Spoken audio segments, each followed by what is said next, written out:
Friends. And here on Breakfast with Friends, we've often spoken to Michael Swain from Freedom of Religion South Africa. But this morning, we have the honor and the privilege of chatting to Daniela. Good morning, Daniela, and thank you so much for your time.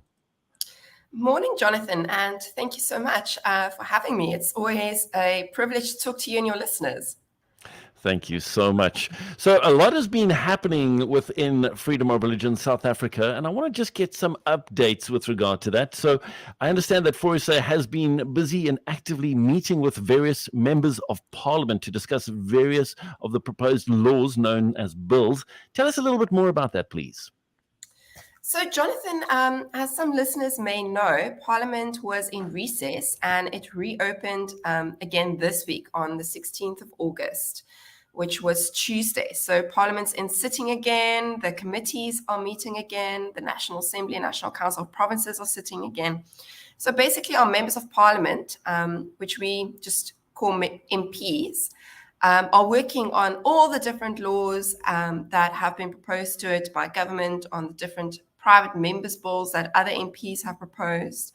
And so for us, every day we scan the laws that are proposed and we see if they have any religious freedom threats at all. And if they do, we will meet with the MPs, we'll discuss this with them. Often we'll start by explaining what religious freedom is, how it is an entrenched right, how this bill infringes it, and come forth with other proposals about how to protect it. And then, of course, when a public comment process ensues, we participate in that and equip the public to take part in that as well. So this week, we've been busy meeting with different MPs in the different committees of Parliament. Listeners might be aware that although the picture that we see of Parliament normally when we think of Parliament is the big National Assembly, I believe before it burned down, with all the MPs. You have all the MPs sitting in one room. Those MPs then break down in, smaller groups called committees. So you'll have maybe 12 MPs that are part of the Home Affairs Committee. And the Home Affairs Committee will oversee all the work that the Department of Home Affairs does. And the Minister of Home Affairs is actually accountable to them. So if the Minister of Home Affairs proposes a new law, then that law will go to Parliament's Home Affairs Committee, and the Home Affairs Committee MPs are the one 4SA will meet with, and they're also the ones who will ask for public comments and so forth. So we've been meeting with all the various MPs across party lines, because as listeners may know, 4SA is apolitical. We will work with anyone who wants to work with us to protect religious freedom, which is your right to not only believe in your heart what you want to believe, but also to live that out freely publicly. And we've been sitting with them about the different bills that they're each tasked with in the committees that they sit on, explaining, okay, this is a bill that infringes religious freedom in this way, and Brilliant. These are our proposals. Fantastic. That's such important work. And with regard to that, we made a lot of noise and we brought a lot of attention to the draft health regulations and the proposal that was put forward with regard to that. We understand that submissions from the public closed on the 5th of August. What did you see? Was there a great response from the public? And how are we doing with regard to that draft health regulations bill? Sure. So, Jonathan, first of all, 4SA wants to thank every listener who participated in the public comment process. On the DRSA site alone, over 325,000 individual comments were submitted.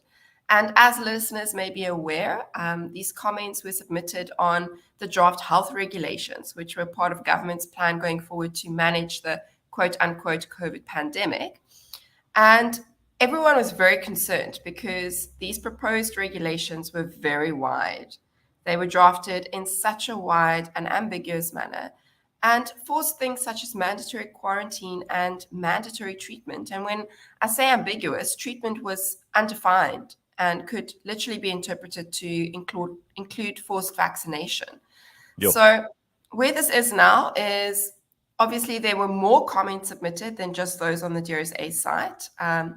People obviously also sent in individual comments via email and so forth. 4SA was one of those that sent in individual comments via emails.